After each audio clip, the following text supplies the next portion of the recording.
Olá, boa noite a todos. Sejam bem-vindos a mais um encontro do Grupo GEM. Hoje é dia 8 de dezembro de 2022 e hoje nós vamos tratar do capítulo 16 da Vasudha Sampad Vigar Yoga, ou o Yoga da distinção entre os destinos divino e demoníaco. Capítulo bastante interessante. E eu passo a palavra a Rubens para que dê prosseguimento aos estudos à noite de hoje. Boa noite uma vez mais a todos. Hoje é uma alegria estar aqui de novo, poder outra vez realizar esse estudo, agora que nós já estamos assim caminhando para a parte final do texto, né? Hoje nós vamos ver o capítulo 16, como o Vanildo já mencionou, Daivasura Sampad Vibhaga Yoga, né? Ou seja, a distinção entre a via divina e a via demoníaca. Como o Vanildo lembrou, esse é um capítulo, ele tinha lembrado antes, que é praticamente idêntico ao capítulo 8 da Gita de 26 capítulos, chamado Swarupa Dharma Gita, né? Que vai fazer exatamente essa distinção entre os três gunas. Quer dizer, Swarupa, né? Lembrando essa forma própria, né? Essa aparência da natureza divina e também da demoníaca. As duas vão ser tratadas, né? Essa distinção entre a natureza dévica e a natureza assúrica. Uma coisa interessante, só para a gente lembrar antes de começar, às vezes a gente usa o Z, né? Fala azúrico, né? Importante lembrar que no sânscrito não tem o som Z. Sempre que a gente disser Z, pode ter certeza que é uma espécie de aportuguesamento ou de adaptação, mas não é o som em sânscrito. Por isso que a gente diz Asura, não Azura, né? Assim também como não tem Gi, né? É Gi, assim vai, são outros sons, mas agora não é a hora da gente discutir isso aqui. Hoje eu queria, antes de ler o capítulo, eu queria fazer um balanço de tudo que nós vimos até aqui, porque esse capítulo é um pouco um encaminhamento para isso, ou seja, ele nos possibilita já ir tirando algumas conclusões e a gente já vai se preparando para o fecho da Bhagavad Gita, que a gente vai ver nos dois últimos encontros. Então, antes de ler esse capítulo sobre a distinção entre a via divina e a via demoníaca, até porque o capítulo é simples, né? Vamos falar um pouquinho sobre como que ele chegou até esse ponto, né?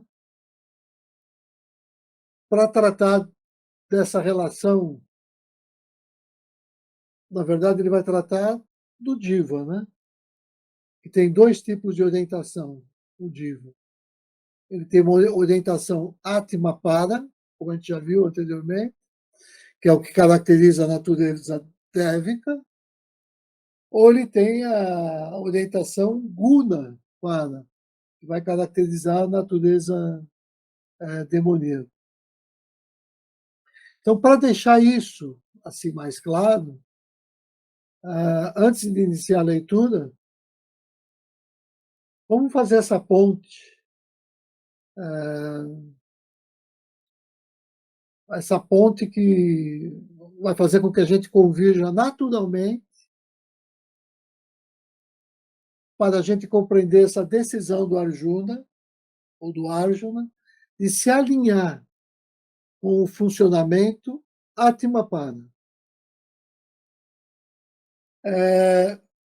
Antes, vamos fazer um apanhado geral, lembrando da importância desse tema, né? ele já foi motivo de inúmeras obras de relevância. Então, só para trazer assim um pouquinho aqui hoje, né? Philip Glass, por exemplo, ele recontou toda a história do desenvolvimento dessa via Atmapara, tomando o exemplo de Gandhi na África do Sul, e ele utilizou na sua ópera Satyagraha, de 1979, os versos da Bhagavad Gita. Agora, olha que interessante, só para lembrar de novo essa coisa do sânscrito. Né? Eu falei Satyagraha. De novo, esse é o portuguesamento. E essa é uma palavra que já ficou conhecida dos brasileiros, até por causa da Operação Satyagraha. Agora, se eu fosse falar em sânscrito, a gente não torna as palavras paroxítonas, né? É Satyagraha. É esse Satyagraha. A ênfase maior é nesse A, né? Que está juntando duas palavras, Satya e Agraha. Então, Satyagraha. Mas a gente é portuguesa como Satyagraha, até porque ficaria um pouco pedante a gente manter a pronúncia em sânscrito nesses casos, onde o termo já vai se tornando conhecido para os falantes da língua portuguesa. Então, esse termo, só lembrando, Satyagraha, foi cunhado por Gandhi e ele expressa o mesmo sentido que o termo Sharada expressa na Gita. Acontece que o Gandhi ele desconhecia o termo Sharada, mas ele intuiu esse significado da leitura que ele fez da Gita, a qual ele teve acesso no inglês. Ele não viu o sânscrito, ele viu simplesmente uma leitura em inglês. Eu esqueci o nome agora do livrinho. Eu tenho aqui em algum lugar, do autor que traduziu para o inglês. Né? Então, mas é isso. Voltando assim ao tópico desse exemplo da importância da Gita em outras áreas do conhecimento, né? Todo o libreto dessa ópera, Satyagraha, consiste nesses versos da Gita cantados no sânscrito original. Isso é uma coisa muito interessante. Só para relembrar assim E agora vamos entrando um pouco no clima de novo, até chegar no assunto. Vou recontar um pouco tudo que foi a história desse ano e da importância dessa Gita que a gente está lendo. Essa Gita mesmo, assim mesmo, né? Essa escritura de 700 versos e 18 capítulos, que faz parte do épico Mahabharata. Então, para quem tem o épico em casa, né? Eu tenho aqui na estante, pela coleção ali amarelinha, né? Ali é o Mahabharata completo. Ali dentro, nos capítulos 23 a 40 do sexto livro, que é chamado Bhishma Parva, é ali que aparece a Bhagavad Gita. Né? E o que a gente sabe é que o texto da Gita ele vai harmonizar uma espécie de teísmo com o espiritualismo, ou o transcendentalismo. Ou seja, ele vai identificar Deus como pessoa, isso é muito importante, esse conceito de pessoa, e também como um princípio ou uma consciência transcendente, que é Brahman. Então, é por isso que a Bhagavad Gita também é conhecida com outros títulos na Índia, carinhosos. Né? Às vezes você se refere a ela como Ishvara Gita, ou Hari Gita. Hari porque é do Senhor Krishna. Ou Vyasa Gita, porque a gente sabe que Vyasa foi o, o compilador desse discurso. Né? Então, no início,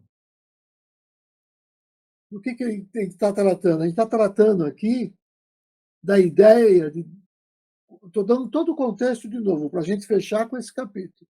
Mas hoje eu quero fazer o caminho certinho até desembocar nisso aqui. Porque eu vou estar falando de Pandavas e Kauravas. Ou seja, eu vou estar falando o que eu vim tratando ao longo de todo o texto, para discriminar sobre a natureza divina e a natureza demoníaca, sobre a natureza do Pandava Arjuna, por exemplo, e do Duryodhana, né? Então, desde o início do texto, o grande tema, eles dizem que é Dharma Yuddha. Yuddha quer dizer luta, né? Batalha. Então, uma espécie de Dharma Yuddha traduziria alguma coisa como guerra justa, que vai se dar entre os Pandavas e os Kauravas. Então, o Arjuna está cheio de dilemas éticos com relação à violência, à rinça, às mortes de familiares, tudo isso que são as consequências de uma guerra. Então, o argumento da Gita começa quando Krishna vai tratar sobre a distinção entre a matéria e o espírito, que nós vimos no encontro passado também, e vai mencionar que a morte não existe. É apenas o corpo material que é impermanente, não o espírito, né? Ou seja, o Krishna vai mostrar que é da nossa natureza divina, tema de hoje, capítulo 16, é da nossa natureza divina defender o Dharma por meio da ação altruísta, independentemente da nossa classe social. Numa linguagem que o Vanildo me mandou hoje um videozinho, né? É como se o papel todo aqui da gente fosse para restabelecer a ordem. Que essa que é a ideia do avatar. Um avatar desce para restabelecer o Dharma, ou seja, para restabelecer um estado de harmonia, ordem, por meio da sua atuação, ou seja, por meio da ação altruísta. Isso se dá com todos nós, independentemente da nossa classe social. Todos nós, cada um no seu contexto, age dessa forma. E assim os militares, ou aqueles da classe militar, como é o caso de Krishna e Arjuna, eles agindo de forma altruísta, cumprindo tanto o seu dever social como a sua disciplina espiritual. Então, Krishna pede que Arjuna vá à batalha, porque esse é o caminho que o conduzirá à liberação. E é por isso que o cenário da Gita é de um campo de batalha.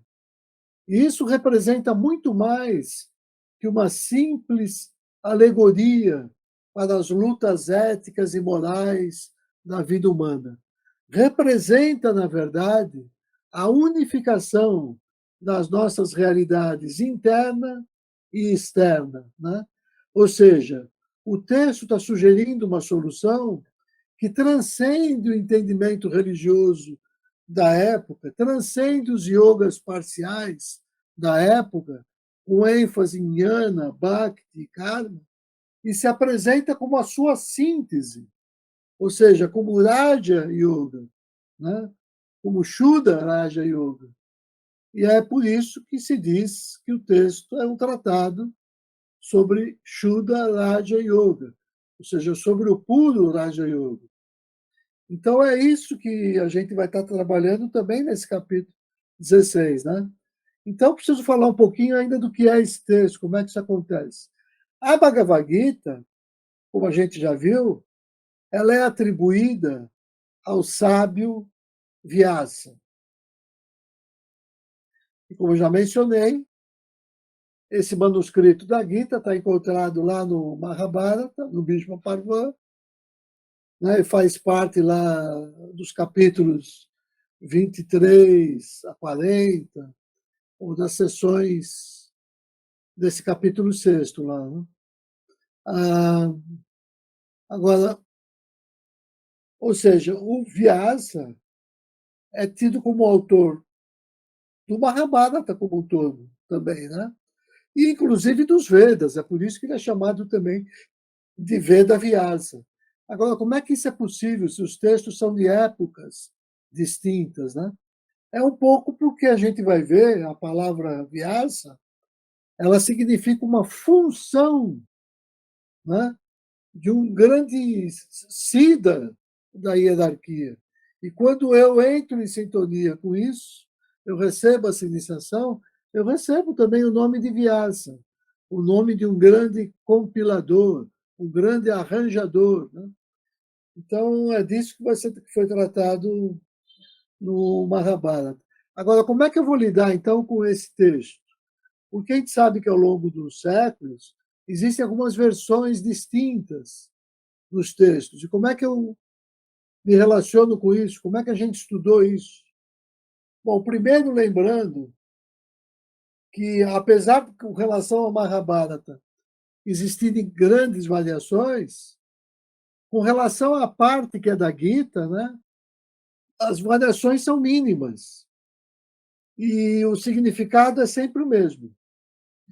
Então, apesar que a versão que você encontra no Mahabharata é de 700 versos, muita gente sugere que teria existido e teria se perdido a tal da Gita de 745 versos. E como é que você prova isso? Essa interpretação ela se funda que em algumas versões do Mahabharata, que eu disse que tem várias, algumas versões, bem lá no capítulo 6º, na seção 43, logo depois da Gita, vai estar sendo dito que a Gita é esse texto onde Krishna fala 620 shlokas, Arjuna 57, Sanjaya 67 e Dhritarashtra 1. Quando eu somo isso, dá 745. Então, é claro que a ideia da Gita de 745 versos está presente o tempo todo, inclusive para os estudiosos dessa Gita, de 700 versos. Contudo, até o presente, nenhum manuscrito autêntico da Gita com 745 versos foi encontrado. E é por isso que essa Gita corrente no mundo de 700 versos constitui o padrão histórico. Além do mais, a partir de Shankara, Shankara é do século VIII, e ele escreve um comentário sobre a Gita. E nesse comentário, ele afirma explicitamente que a Gita tem 700 versos. A gente especula que ele teria feito essa declaração exatamente para evitar o surgimento de versões fraudulentas do texto, com pequenas variações. Então, ele vai dar essa ênfase. O texto é assim, né? Então, desse modo, desde a época de Shankara, que é o defensor do Advaita Vedanta, né, os 700 versos têm sido a referência padrão para a edição crítica da Bhagavad Gita, né? E, a partir daí, vários estudiosos vão se debruçar sobre o texto. Por exemplo, Vivekananda, ele vai lembrar que a Bhagavad Gita era praticamente desconhecida na história indiana até o século VIII. E o Vivekananda lembra a gente que foi Shankara que tornou famoso o texto da Bhagavad Gita, quando ele escreve esse comentário sobre a Gita, que o próprio comentário teve uma repercussão muito grande. Praticamente codificou a Advaita Vedanta. Né? Agora, aí que está a coisa mais interessante ainda. O próprio Shankara vai se referir à existência de comentários anteriores ao dele, que se perderam. Para a história, Shankara é o primeiro comentador. Não existe nenhum estudo sobre a Gita anterior ao estudo feito por Shankara. Não sobreviveu até nós. Mas o próprio Shankara diz, ele critica no comentário dele um outro comentário, só que esse comentário se perdeu. E a forma de crítica que ele faz dá a impressão, assim, tem uma certa ressonância, uma certa lembrança dos argumentos de Hansa Yogi. Como a gente sabe, o argumento do Shankara é muito distinto de Hansa Yogi. Né? Eu estou fazendo esse preâmbulo, mas eu vou chegar lá, tá? Porque eu já quero fazer uma visão importante do que é a Bhagavad Gita, do que ela trata e do que é esse capítulo 16, e é essa forma de encerrar esse ano, para que o ano que vem a gente faça só a conclusão do texto com os 2 capítulos finais. Então, como nós vimos na semana passada, eu cheguei a mencionar isso. A Gita está estruturada, ou seja, a gente chama de Anuštubh Chanda. Anuštubh Chanda, ou seja, conforme a forma, Chanda, métrica, Anuštubh, de shlokas. A Gita tem os de shlokas, né? Então, cada shloka tem 2 linhas. Isso quer dizer que o texto da Gita tem 1.400 linhas. Cada linha do shloka tem 2 metades, que seriam versos de 8 sílabas. Ou seja, 4 vezes 8, 32 sílabas. Né? E é essa que vai dar a estrutura do Gayatri, inclusive. Ou seja, que isso imita a estrutura da Gayatri, né? Como a gente sabe de outros momentos. Né? Agora, eu também mencionei na semana passada, eu estou retomando isso para explicar um pouco melhor aquilo que ali eu não consegui falar da melhor forma, que nos momentos dramáticos, como a gente viu, a Gita muda da métrica em shloka para a métrica Tristubh, que é uma métrica que vai ter, me chamou 4 por 11, ou seja, 4 pedaços do verso. Né? Então, cada linha, que vai ter 2 desses versos, né, seriam exatamente com 11 sílabas. Com 11 sílabas. Cada um desses 4 versos teria 11 sílabas. É isso que caracteriza o Tristubh. Então, isso é para falar algumas particularidades e para a gente ir avançando na própria história do que é a Gita, como ela foi ganhando relevância na Índia, que no começo não era tão conhecida. Existe dúvida, inclusive, com relação à data de composição do texto, porque uma coisa é quando teria ocorrido a batalha e o diálogo teria ocorrido. Outra coisa é quando se tomou registro, primeiro sobre a forma oral, né, em verso, uma forma oral, e depois quando se deu forma escrita a isso. São coisas muito distintas. Então, para os estudiosos, eles colocam o período assim perto da época do nascimento do Senhor Buda, mais ou menos por ali, até o 2º século antes de Cristo, seria o provável intervalo onde a Gita teria tomado essa forma que ela tem hoje, a forma oral, e mais ou menos na virada para a era cristã, ela tomaria forma escrita. Então, antes disso, não existia forma escrita. Era só um texto oral. E antes do Senhor Buda, lá no século V, VI antes de Cristo,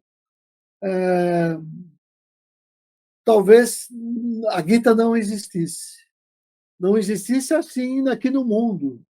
É claro que o diálogo já teria ocorrido, né? Então, é assim que isso se estuda na academia. Então, agora, se eu quero datar a Gita, como é que eu sei qual é a idade da Gita? Olha, a Gita é parte do Mahabharata. Se eu consigo saber mais ou menos de quando é o Mahabharata, eu sei de quando é a Gita. Agora, tem citações fazendo referência do Mahabharata na literatura budista, existem citações semelhantes no Dharma Sutra, nos Brahma Sutras, e isso então deixa claro para a gente que, pelo menos, o Mahabharata é mais velho que os Dharma Sutras e que os Brahma Sutras, uma vez que esses textos citam o Mahabharata, né?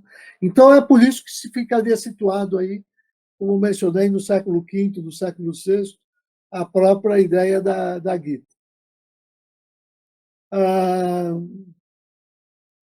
E a autoria? Também é importante falar sobre a autoria, porque parece que não, mas acho que agora é a hora da gente trazer essas questões, né?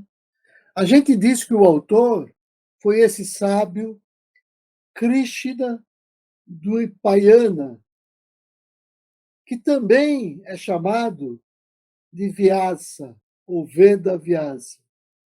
Esse Krishna Dvipayana, como a gente vê no episódio do Mahabharata, esse autor aparece como personagem. Então ele se apresenta como filho do sábio Parashara e da virgem Satyavati, uma pescadora que engravidou de uma maneira virgem desse sábio Parashara, de uma maneira mágica. Teria sido afim, como se conta a mitologia. E ele também seria bisneto de um sábio vaixista, e teria nascido lá no final do Apara Yuga, ou seja, ele viu a fase inicial do Kali Yuga, como se entende na Índia, né? Então, a lenda afirma que o Vyasa narrou o Mahabharata e a própria Gita enquanto o senhor Ganesha, quem pegar a figura do Ganesha vai ver que ele tem uma das suas presas quebrada. É porque ele quebrou essa presa para servir de caneta, para transcrever o texto. Essa é a expressão mitológica. Então, tudo isso faz um certo sentido se eu me lembro que Vyasa é o nome de um cargo ou de uma função mística da hierarquia. Porque Vyasa, na literatura da Índia, é conhecido como uma das 8 personalidades imortais que vão permanecer vivos, aqui protegendo a Terra, até o final do atual Kali Yuga. É assim que se entende na Índia, né? Então, Vyasa significa arranjador, compilador, e é por isso que a gente acredita que, assim como os livros, sei lá, psicografados por Chico Xavier, né? Várias pessoas, de certa maneira, assinavam como Vyasa, porque estavam numa profunda ligação com essa função desse grande Siddha da hierarquia. Então, vários Vyasas, alguns defendem isso, teriam atuado na redação do Mahabharata e dos textos sagrados dos outros períodos, como é o caso dos próprios Vedas e Puranas, que também são textos atribuídos ao mesmo autor, Veda Vyasa. Aliás, é Veda Vyasa para fazer referência. Vyasa, o autor dos Vedas. E Vyasa também o autor da Bhagavad Gita, do Mahabharata. Mas quer dizer, pouca gente acredita que isso fosse uma pessoa única. Então, é assim que se estuda essas coisas, né?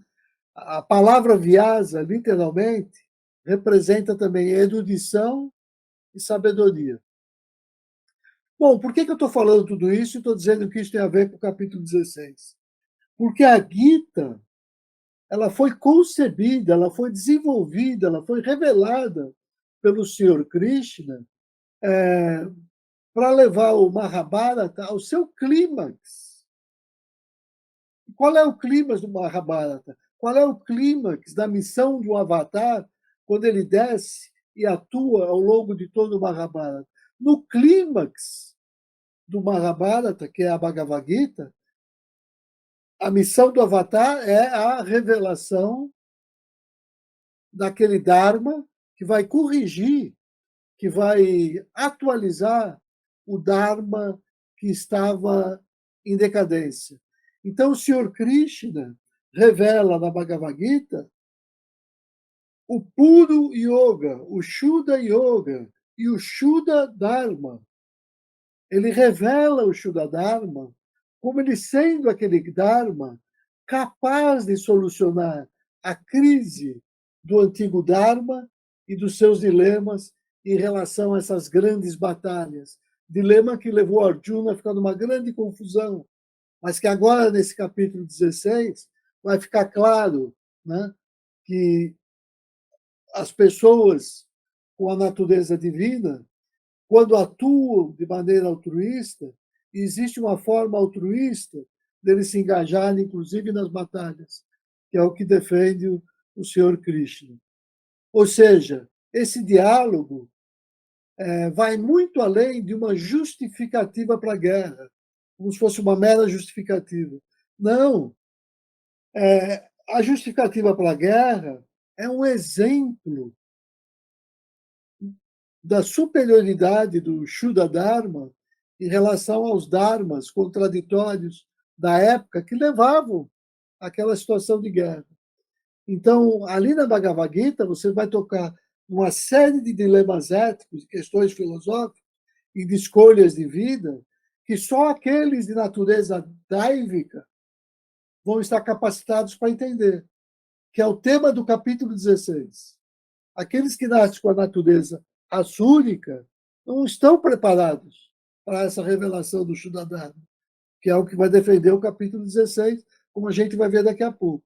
Ou seja, a Bhagavad Gita é a revelação do Shuddha Yoga, do mesmo jeito que o Mahabharata é a revelação do Senhor Krishna como um avatar. A história do avatar Krishna, né, dessa encarnação divina, não é contada em nenhum outro lugar melhor do que no próprio Mahabharata.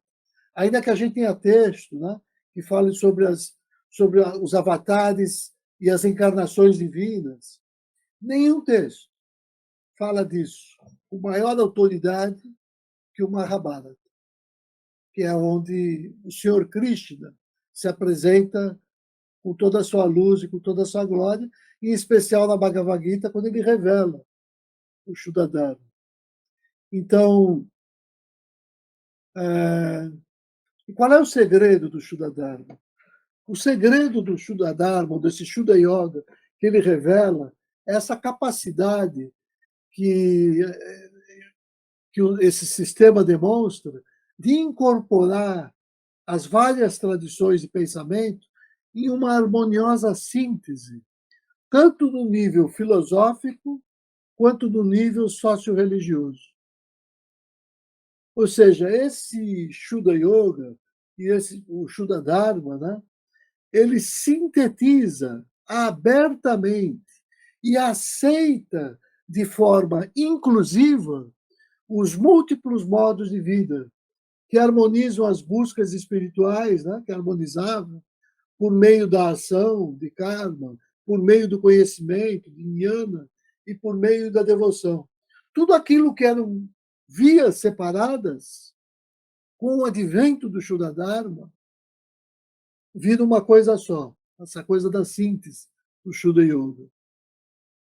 Então, o discurso de Krishna é essa síntese abrangente que unifica inclusivamente essas vertentes que o discípulo de natureza dévica reconhece como sendo um, Shuddha Yoga.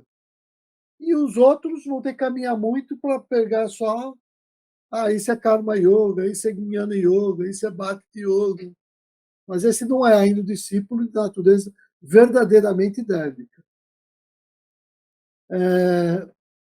Essa unificação vai levar em conta toda a unificação do ritual védico, da sabedoria upanishádica, desse teísmo devocional, da espiritualidade pura. E por quê? Porque a gente já viu nos capítulos anteriores como você sintetizar as duas tendências védicas a partir da interiorização do conceito de renúncia e do entendimento de não ação como não ação do ego, que nós já vimos também. É isso que caracteriza a natureza dévica. Não ação naskarmiya siddhi, né? A não ação do ego. E é isso que vai nos permitir conciliar aqueles ideais ascéticos da antiga, né? Onde a pessoa renunciava à vida em sociedade em busca de moksha, com os ideais da vida em família, que se baseiam no Dharma. Lá naquele período antigo, moksha e dharma eram realidades contraditórias. Você vivia a realidade do dharma em sociedade, em família, cumprindo todas as regras, casando, realizando os sacramentos. Depois, quando você abandonava tudo isso, você ia buscar moksha. E o Shuddha Dharma vai dizer, não, tudo isso é possível de ser feito de uma vez só. Quando eu internalizo a minha renúncia, né? Então, qual é o grande segredo ali que a gente já sabe da Gita? Né? Que ela afirma que existe um Deus vivo em cada ser humano, o Atman, e que o serviço dedicado a esse Deus vivo em todos, sem desejo de recompensas pessoais, é o meio para o desenvolvimento espiritual e a libertação. Este modo de ser e de agir, com o conhecimento desse Deus vivo, atende aos requisitos de todos os diferentes caminhos espirituais. Se eu vivo esse Deus vivo, isso atende o caminho do Jnana Yoga, atende o caminho do Bhakti Yoga, atende o caminho do Karma Yoga e atende o caminho do que se entendia até por Raja Yoga, que agora nada mais disso existe nem faz sentido, porque tudo isso nada mais aparece do que como ramos do Shuddha Yoga. Então, e o que é que me permite fazer essa unificação dos caminhos? É a ideia de renúncia, redefinida como renúncia interior, onde a pessoa não se apega às recompensas pessoais durante a sua jornada. Tem um comentarista muito influente, que eu já mencionei também, que agora eu vou caminhar para a gente entrar no capítulo 16. Já estou chegando lá. Eu sei que foi longo isso, mas não tem problema, porque esse capítulo vai ser simples. O nome do comentarista é Madhusudana Saraswati. Ele é quem propõe essa divisão dos 18 capítulos nas 3 sessões, chamando de Karma Yoga, Bhakti Yoga e Jnana Yoga, que para nós, a gente já viu que está superado. Né? Agora, o próprio Yogananda, que é uma espécie de Neo-Vedanta, pré-Shuddha Dharma, a gente pode chamar assim, pensamento de Yogananda, no seu comentário sobre a Gita, ele enfatiza que a integração dessas formas de yoga, né, é isso que o Yogananda vai chamar de Raja Yoga. Está um pouco próximo já desse entendimento do Shuddha Yoga, do Krishna Yoga, como a gente está lendo aqui, que é o que o Senhor Krishna teria exposto. Né? Mas, né, muitos estudiosos, como a gente já sabe, por isso que o tema é tão polêmico, né, incluindo Shankara, Bhaskara, Abhinavagupta, Ramanuja, Madhvacharya, todos esses afirmam aquela coisa antiga de que a Gita é Moksha Shastra, ou seja, se alinha com uma linha do Advaita Vedanta. E ela não é Dharma Shastra, ou seja, ela trabalha com a linha de ascetismo. É isso que o Sr. Krishna estaria propondo. E o Arjuna seria um discípulo não totalmente preparado, que por isso o Sr. Krishna, para ele, recomenda Dharma Shastra, ou seja, seguir a vida do guerreiro e tudo mais. Mas isso é a leitura antiga. Eu não posso ser capturado por isso quando eu vou fazer uma pesquisa do Google. É isso que eu encontro. Mas tudo isso vai ficar claro, ainda mais claro, quando eu redefino essas questões nesse capítulo que a gente vai ler hoje. Né? Por quê? Porque o grande segredo para a gente perceber isso é que a Gita inclui Brahman como meta. A meta é Brahman. Mas, para ter Brahman como meta, ela faz isso a partir do entendimento da nossa relação individual com o aspecto da pessoa da divindade, da pessoa de Krishna. Ou segunda, como primeiro, ou seja, como primeira aproximação, uma espécie de aspecto saguna, que é onde me dá a ideia de pessoa, que tem forma, que tem qualidade, tem propriedade. Então, é em função desse relacionamento de Krishna e Arjuna, das duas pessoas, que a revelação do Shuddha Yoga acontece. O Shuddha Yoga é revelado por uma relação mística entre pessoas. Olha como o transcendente Brahman está longe nisso. Ele não toma parte do processo. Né? Então, e é daí que vai, então, a gente vai entender o Shuddha Yoga a partir da decisão de se travar a batalha, de dizer levanta e luta, porque enquanto ele estava querendo fugir da batalha, ele queria ficar apegado ao entendimento antigo do que seria moksha, liberação, seria renunciar à vida em sociedade. Né? Agora, à luz do entendimento do puro Dharma, revelado por Krishna, ou seja, à luz do Shuddha Dharma, né?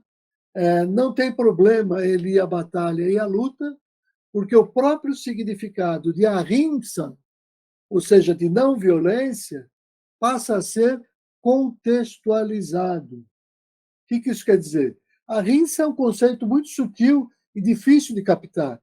E é ele que está na essência desse capítulo 16. É ele. Porque o hipócrita vai viver isso de um tal jeito. E a pessoa altruísta vai viver isso de um outro jeito. E é isso que capta. Só que o hipócrita enche a boca e estufa o peito para dizer que ele vive a rinça. Uma rinça externa, né? Uma rinça ritualística, não uma rinça de coração. Então, como é que isso vai ficar claro? O capítulo 16 faz todo esse discernimento. Mas, em princípio, caminhando para lá, né? Vou dar esse exemplo para deixar claro. Para Gandhi, a Gita ensina que as pessoas devem lutar por justiça e por valores justos, sem jamais ir para a guerra e para o conflito. Gandhi tem essa leitura ainda, que não é do Shuddha. Né? Isso leva à ideia de que a Gita é ambígua. Que história é essa? Vou para a guerra? Não vou para a guerra? O que é divino? O que é demoníaco? Tema do capítulo 16, hein? Tema do capítulo 16. O texto está fazendo apologia da violência, está fazendo apologia da guerra. Tanto parece assim, quando o meu entendimento é primário, que, por exemplo, você pega o próprio assassino de Gandhi, que foi um hindu chamado Nathuram Godse, o assassino de Gandhi, quando interrogado, ele declarou que a sua motivação para matar Gandhi foi a Bhagavad Gita, que o tinha convocado a cumprir o seu Dharma e proteger o hinduísmo, já que Gandhi era uma pessoa que queria integrar a Índia e harmonizar o hinduísmo com as outras religiões que existiam ali naquele contexto. Olha que complicado. Agora, o que é que o capítulo 16 vai me ajudar a perceber? Vai me ajudar a perceber que a Gita jamais aprova qualquer ação sem amor, como é o caso dessa ação do hindu que matou Gandhi. Ela não propõe uma ideologia fundada na guerra.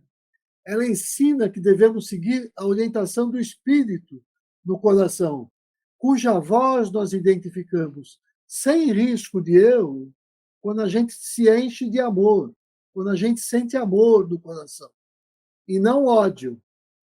Então, é o amor do coração do Arjuna que o autoriza a se engajar em uma guerra justa. É o amor de Arjuna, inclusive, pelos seus inimigos, como é o caso da relação dele com Bhishma, com Drona. Né? Então, ao contrário de qualquer outra escritura sagrada, a Bhagavad Gita transmite a sua filosofia do coração ali, no centro do campo de batalha. Isso é tão difícil de compreender que o próprio Gandhi precisou olhar para essa batalha como uma mera alegoria, né, sobre a batalha que se passava na alma de Arjuna, ou seja, com os impulsos superiores do homem lutando contra o mal. Mas aqui já mais próximo, inclusive já em Aurobindo, você já pode olhar para Krishna como uma figura histórica e também como um símbolo das relações divinas com a humanidade. Daí que a Gita é mais do que uma mera alegoria da vida teórica, da vida interior teórica. Ela tem a ver principalmente com a praxis, ou com o modo conforme nós harmonizamos os universos interior a exterior a nós mesmos. As realidades interna e externa, ou seja, o campo de ação dos Kurus e o campo de retidão do Dharma, o campo da minha consciência e o campo de batalha. Eu tenho que unificar essas duas coisas. Então,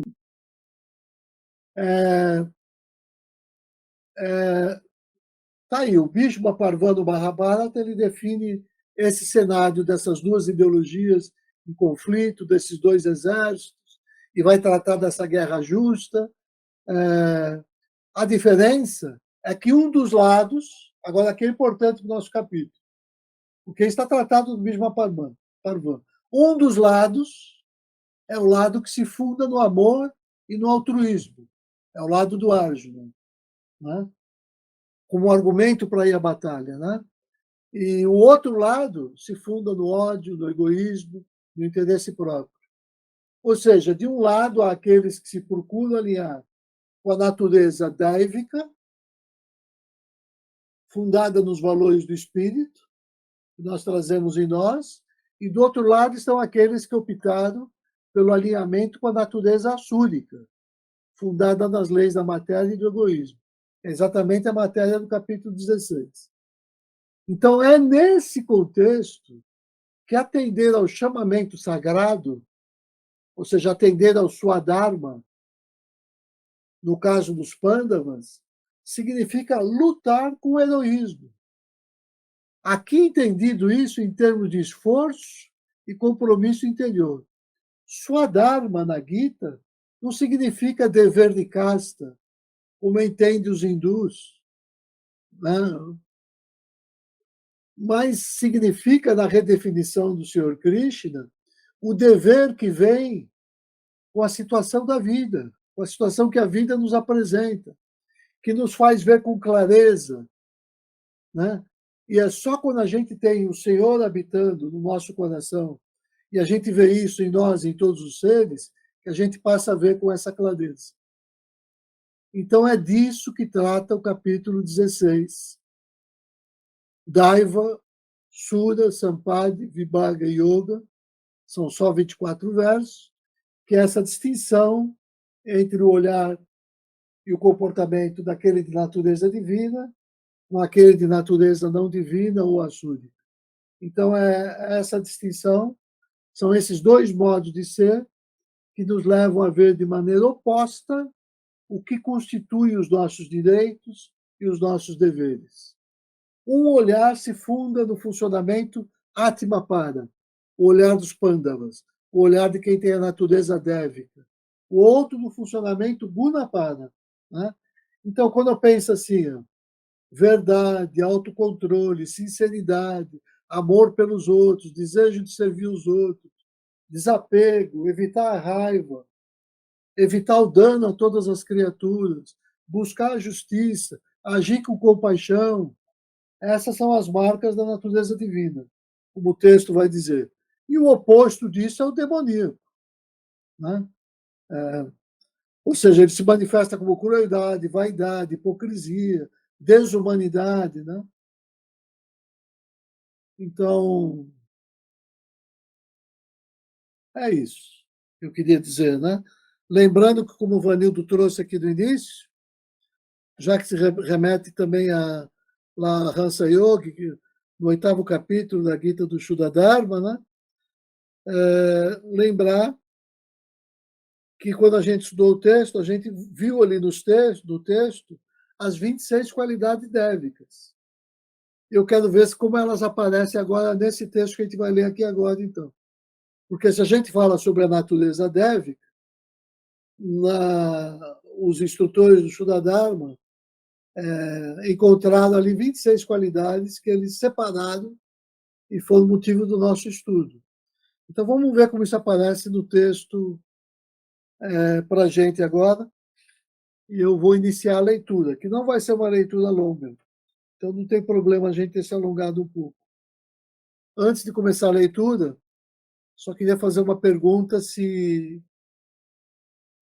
posso ir para a leitura, ou se alguém quer fazer alguma observação, fazer algum comentário.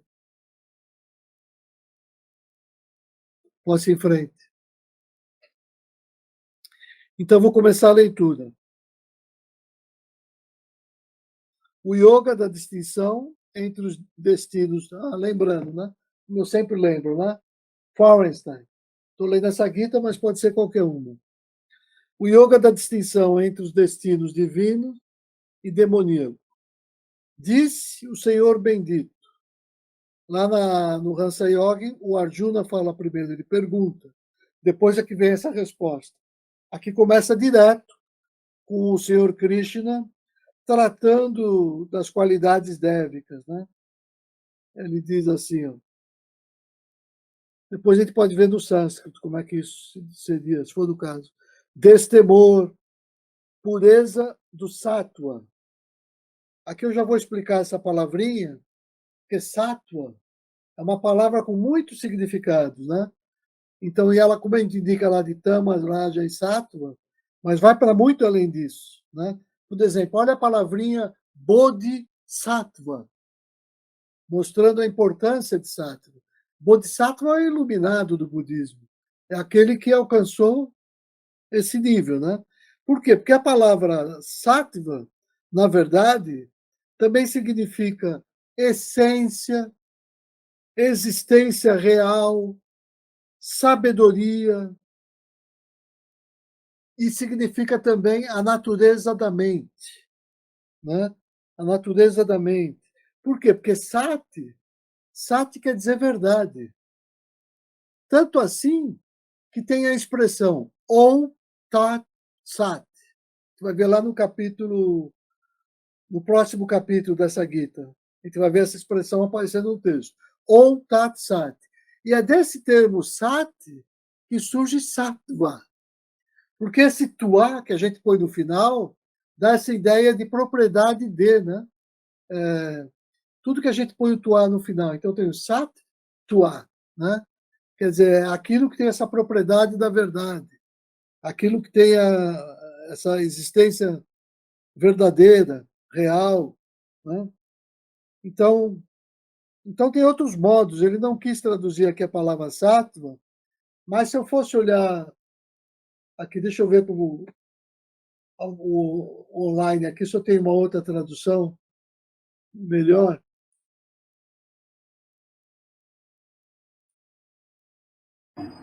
Da Suda Dharma está pela pureza de sua natureza. Olha aí, natureza. Ele traduziu a palavra sattva como natureza. Agora, olha que mesmo o estudioso da doutrina, se ele não tem acesso ao texto em sânscrito, não percebe essas sutilezas, não consegue nem entender como é que eu avanço no meu entendimento sobre o significado de sattva, né? Porque é a palavra que aparece lá, mas quando eu traduzo desse jeito, sem me referir, né, eu perdi a chance de me aprofundar nesse conceito importantíssimo da nossa doutrina. Então, eu vou ler só mais um verso. Deixa eu escolher alguém aqui. Outro traduziu pureza de espírito. O outro traduziu pureza de coração. O outro traduziu pureza completa do sattva. Ou seja, e esse outro aqui, pureza de mente. Porque a própria ideia de sattva já me remete à ideia daquilo que é a essência da mente. Então, tudo isso vem de sattva. Então, eu vou ler o verso agora. Destemor. Como é que está na nossa, Vanildo, que eu gostei? Pureza da natureza. Pela pureza de sua natureza. Destemor pela pureza de sua natureza, pela perseverança no yoga do conhecimento, pela caridade, autocontrole e sacrifício, pelo estudo. Outro termo importantíssimo para a gente, swadhyaya. Quem sabe os 6 atos diários, né, do yoga, do Shuddha Yoga. Está lá, swadhyaya, né, o estudo. Swadhyaya, ascese, retidão. Eu vou para o 6.2 já. Não violência, veracidade, ausência de ira, abandono de tudo que é mundano, paz, não caluniar, bondade para com todos os seres, não cobiçar, mansidão, modéstia, ausência de pressa, vigor, que é tejas, né? Paciência, fortaleza, pureza, ausência de malícia, não ter orgulho em excesso. Estes são os dotes daquele que nasceu com um destino divino, ó descendente de Bharata. Ou seja, estas são as qualidades dévicas. Deve ter 26 aí. Eu não me dei o trabalho de contar nem de discriminar. Se a gente for no verso em sânscrito, todas elas têm que aparecer. Eu vou até compartilhar a tela, acho que dá tempo, bem rapidinho, só para ver se isso está. Só um minuto aqui. Tem que ser alguém que conheça melhor do que eu. Deixa eu só compartilhar a tela. Eu não me lembro das 26 qualidades délicas assim. Vou compartilhar só a tab aqui. Então vai ser essa.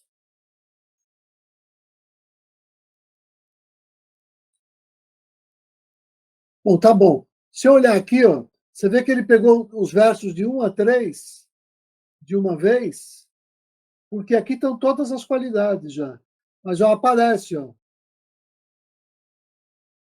a baia, né? Cadê ela aqui? Peraí.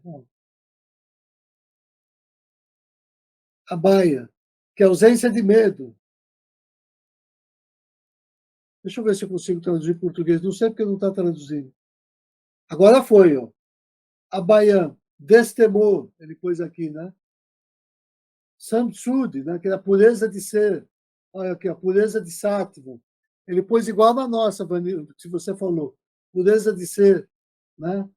Firmeza no conhecimento. Está aqui, dana. Controle dos sentidos, está aqui, dana. Sacrifício, está aqui, yagna.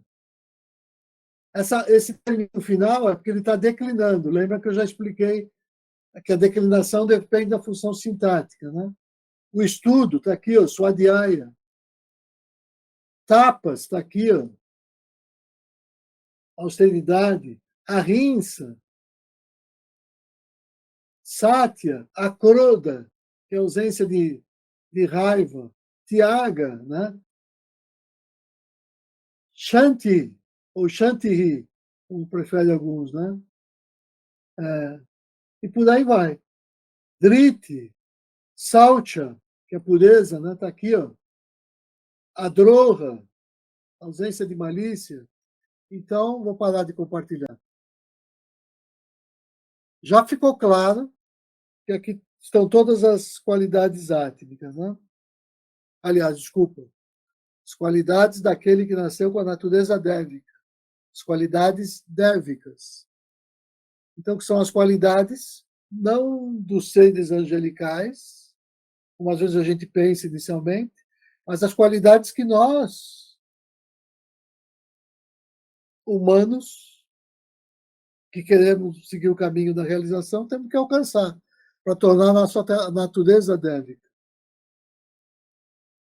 Agora, do contrário, né? A raiz do contrário, pode perceber que gira tudo em torno do desejo, como a gente vai perceber agora. Ó, ostentação, quarto, né? Arrogância, presunção excessiva, ira, bem como rispidez e ignorância. Esses são os dotes daquele que nasceu para um destino demoníaco, ó filho de Prita. Considera-se que o destino divino, verso 5, conduz à libertação e o demoníaco à escravidão. Não te aflijas, nasceste com o destino divino, ó filho de Pandu. Sexto, dois tipos de seres foram criados nesse mundo, os divinos e os demoníacos. Sobre os divinos já falei longamente. Ouve-me falar agora sobre os demoníacos, ó filho de Prita. As pessoas demoníacas, ou seja, assúricas, não conhecem os caminhos da atividade e da cessação. Nelas não se encontra tão pouco a pureza, nem a boa conduta, nem a veracidade. Elas dizem: o universo não tem verdade, não tem fundamento, não tem Senhor, não é produzido em sequência. E o que mais pode causá-lo, senão o desejo? Eles põem a ênfase em cama, no desejo, né? Sustentando essa opinião, o verso 9.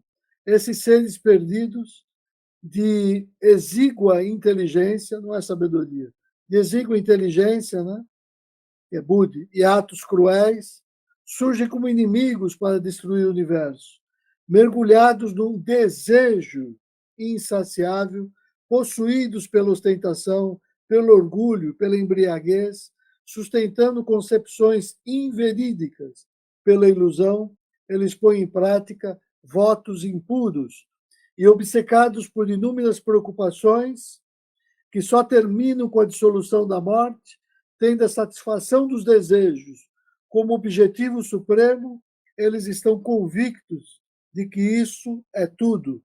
Agrilhoados por centenas de correntes de esperança, entregues ao desejo e à ira, eles buscam acumular riquezas por meios injustos, com o único objetivo de satisfazer os seus desejos.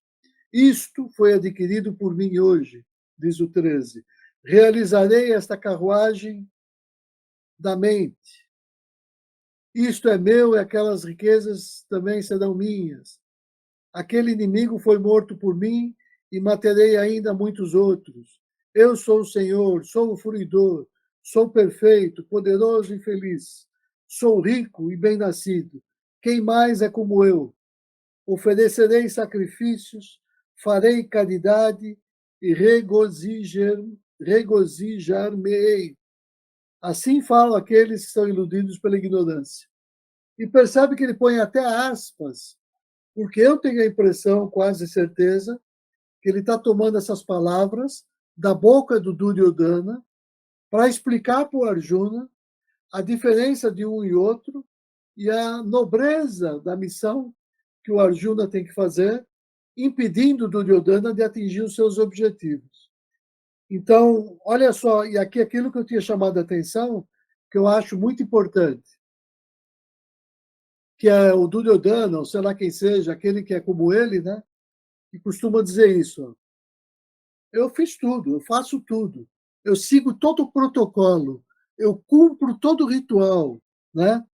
É que ele diz, ó, eu faço sacrifícios, eu faço caridade. Quer dizer, como aquele político assim de pouco escrúpulo, né? Que vai visitar o Papa, mas não é praticante, ou que não deixa de fazer oferenda, ou que não deixa de fazer caridade, para que alguém tire uma fotografia e mostre ele fazendo, entre aspas, uma boa ação, né? Tudo isso é da natureza do hipócrita. E aqui, então, isso me faz pensar o seguinte, que é a crítica que eu tenho com relação às instituições religiosas quando elas perdem a conexão com a sua essência, né? Qualquer membro de qualquer instituição está sujeito a isso, em qualquer nível, inclusive os seus dirigentes, né? Quando o ritual se torna uma mentira para se manter as aparências, foi observação minha que eu tinha posto esse verbo. Ou seja, ele diz: sou rico, sou bem-nascido, quem mais é como eu? Ofereço sacrifício, faço caridade, ou seja, participo de toda a vida religiosa da minha cultura, né? Aí eu digo, ele cumpre o ritual, mas o ritual já virou uma mentira. Ele só é executado para se manter as aparências. Quantas vezes a gente vai assistir um ritual religioso onde o oficiante só executa aquilo para manter a aparência? Essa é a mesma ideia, assim, que está presa aqui. Ele está iludindo a ele mesmo. Ele está chegando à natureza divina, mas ele vai estar preso a esses valores que puxam ele para uma natureza que é assúrica. Então, caminhando para o final do texto, que eu disse que o texto é curto, né? 16. Desencaminhados por muitos pensamentos, emaranhados numa rede de ilusão, afeitos à satisfação dos desejos, eles caem no inferno impuro, presunçosos, obstinados, cheios de embriaguez e orgulho das riquezas, eles oferecem sacrifícios puramente nominais, né? Puramente de aparência mesmo, né? Com hipocrisia. E sem, olha, ele falou literalmente aqui, hein? Não sei como está no nosso texto, mas ó, presunçoso, obstinado, cheio de embriaguez, orgulhoso das riquezas, oferece sacrifício puramente nominal, com hipocrisia e sem seguir as regras prescritas. Ou seja, é assim que eu realizo um ritual, ou tomando parte dele ou oficiando ele, o que ainda é pior. Eu não sei como é que está na nossa, deve ser o verso 18, Vanildo.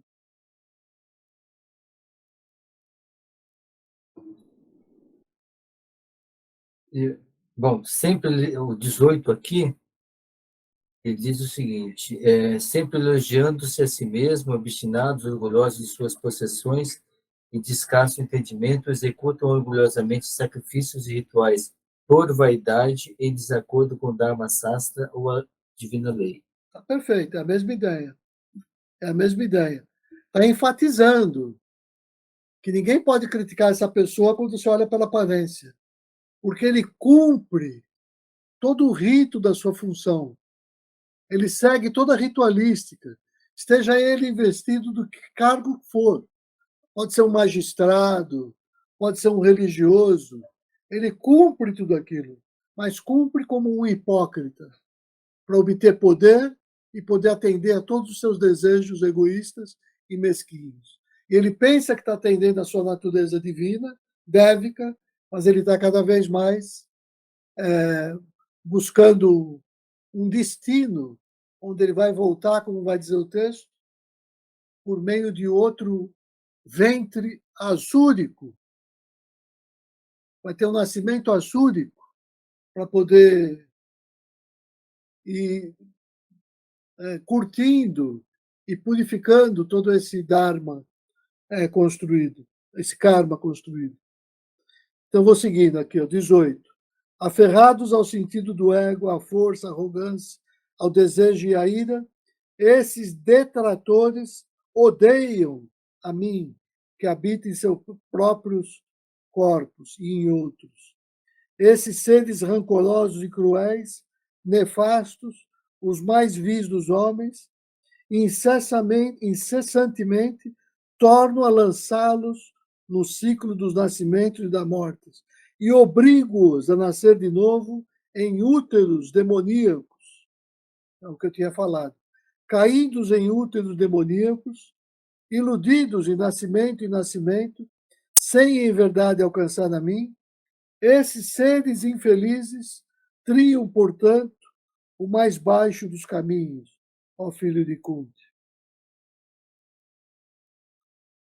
É tríplice, isso aqui é famoso, né? Esse portão do inferno que conduz à autodestruição. O desejo, eu falei lá que aparece desde o início, o desejo está na essência de tudo, porque é ele que já dá tudo, né? A ira e também a cobiça. Deve-se, portanto, abandonar essa tríade. Rubem, Oi. aqui fala, aqui o tríplice nosso é paixão, ira e cobiça.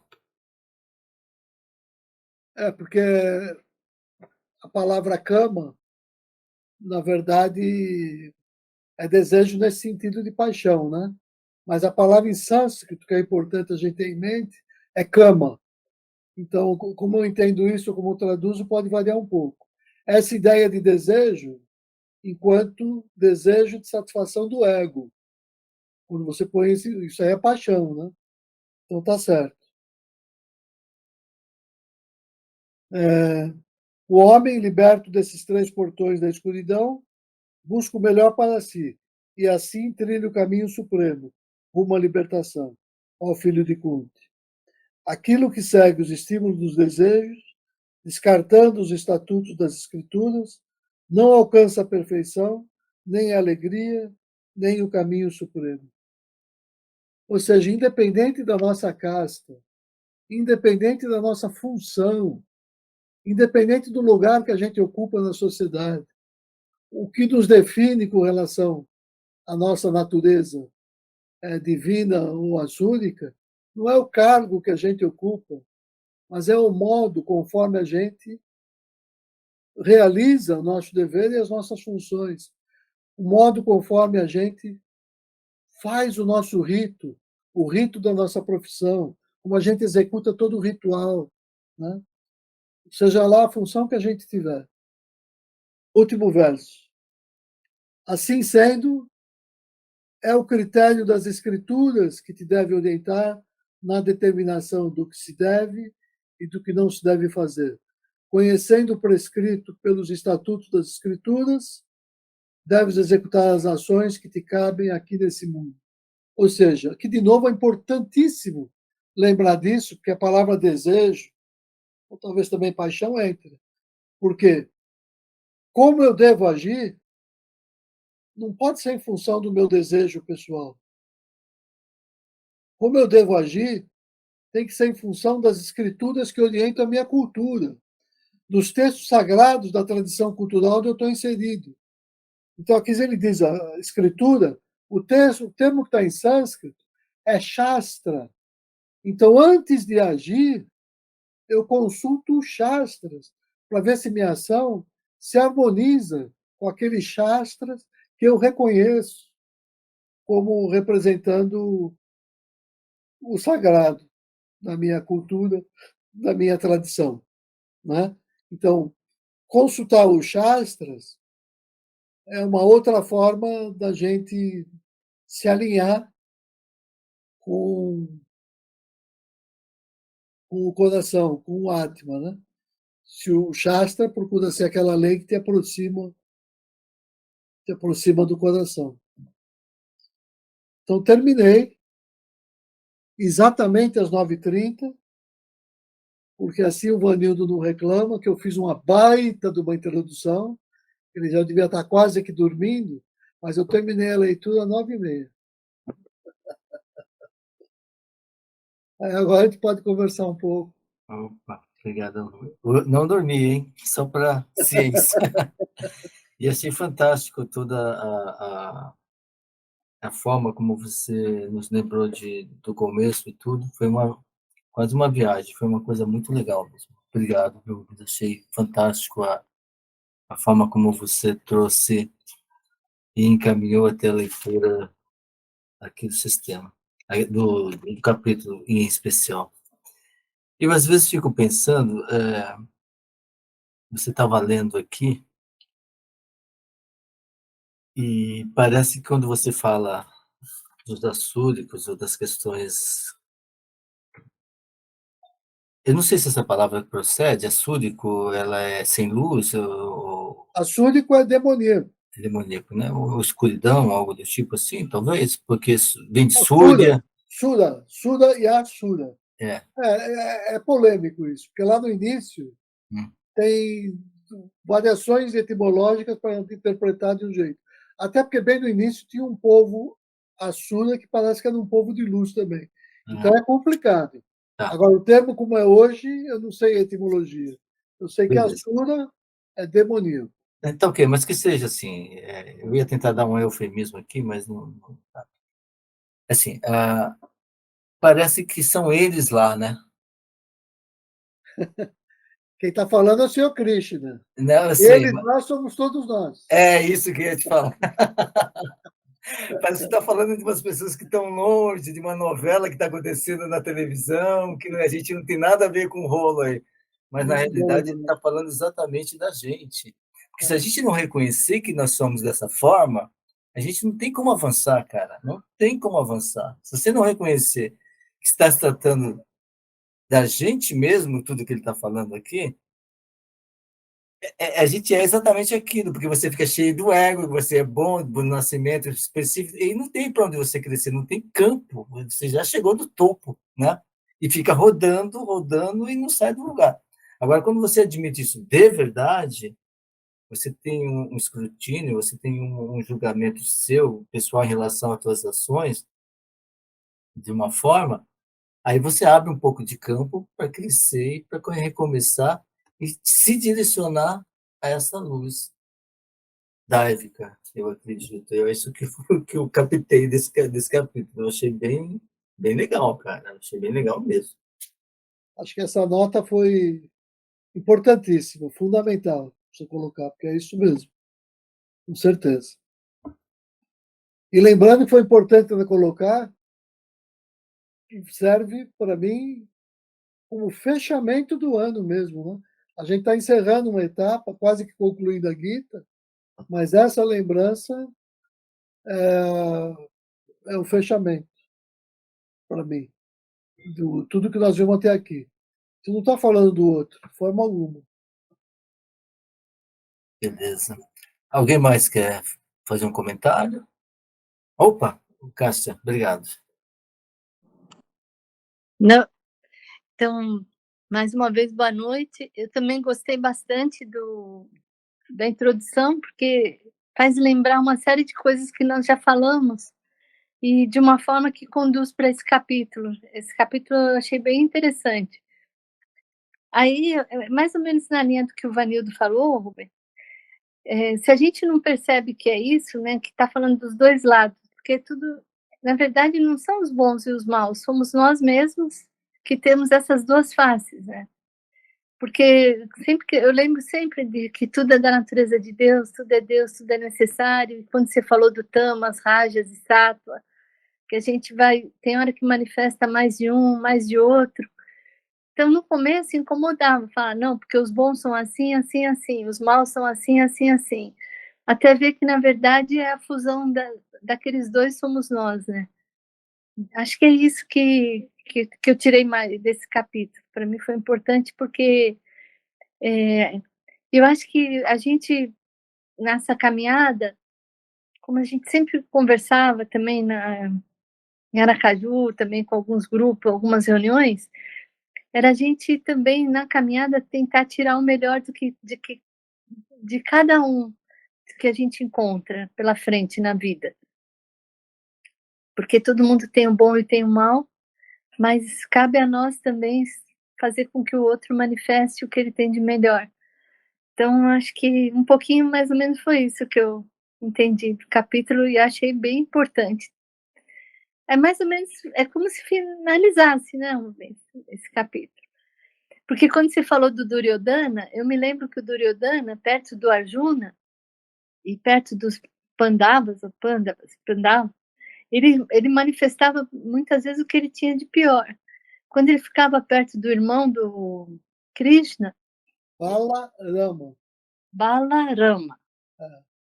ele parecia uma criancinha, né? Quando a gente assistiu Mahabharata. Então é engraçado isso também. Mas eu gostei bastante. Deu vontade de assistir o Mahabharata outra vez, né? Também.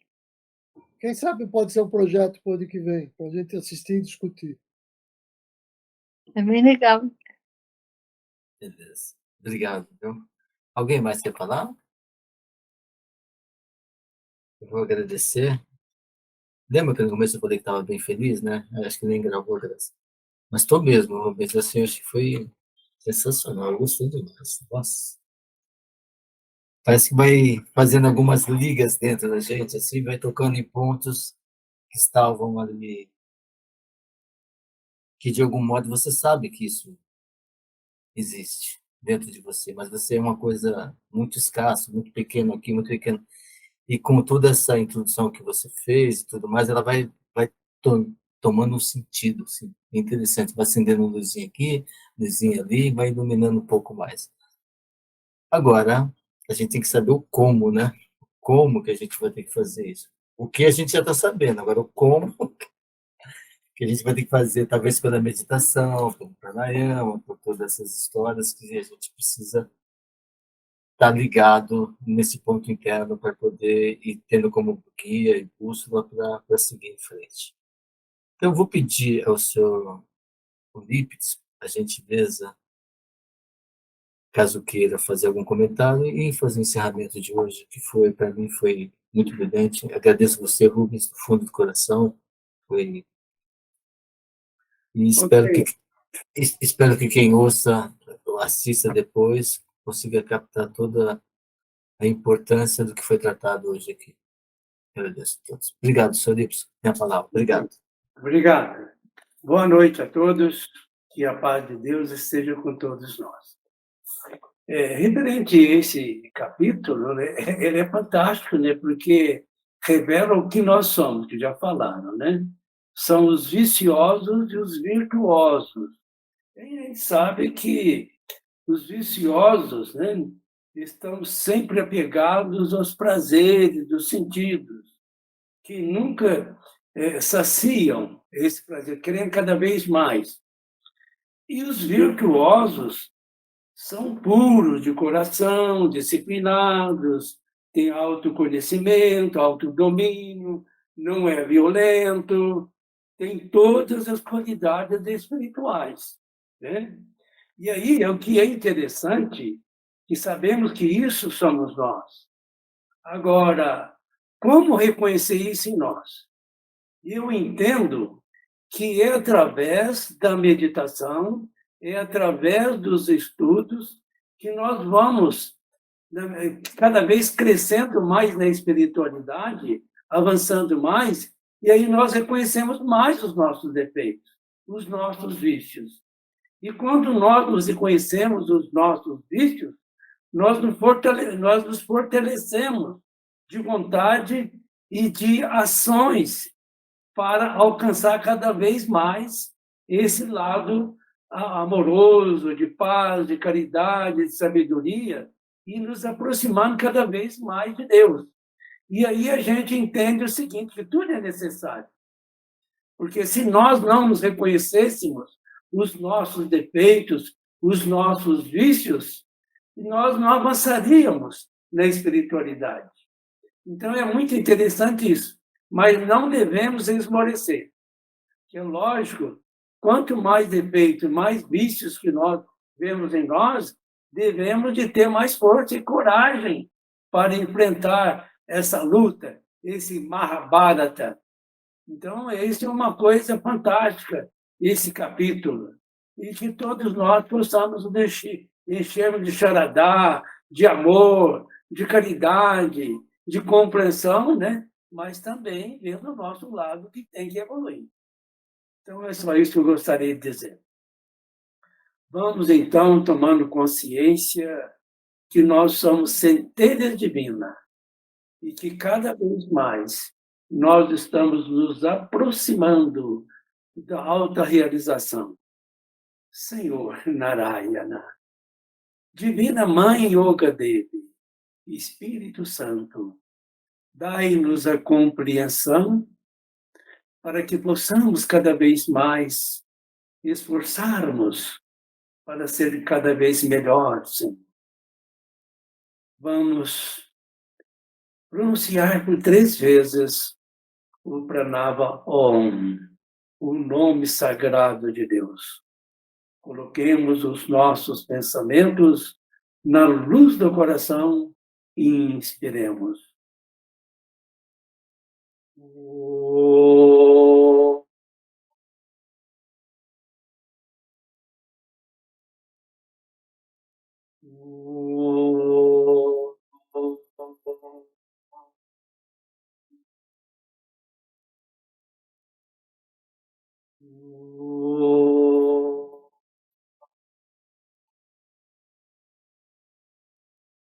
Que haja paz e harmonia em todos os mundos, para todos os seres. Namastê. Namastê. Bom, então até o ano que vem. Então, é isso, Luiz? Até o ano que vem. Boas festas. Feliz entrada. Igualmente. Muita paz. Namastê. No nosso processo. Obrigado, pessoal. Muito obrigado. De qualquer maneira, continuamos no grupo para qualquer necessidade, eventualidade. Né? Tá ótimo. Obrigado, pessoal. Tchau, gente. Tchau. Tchau. Bom descanso para todos.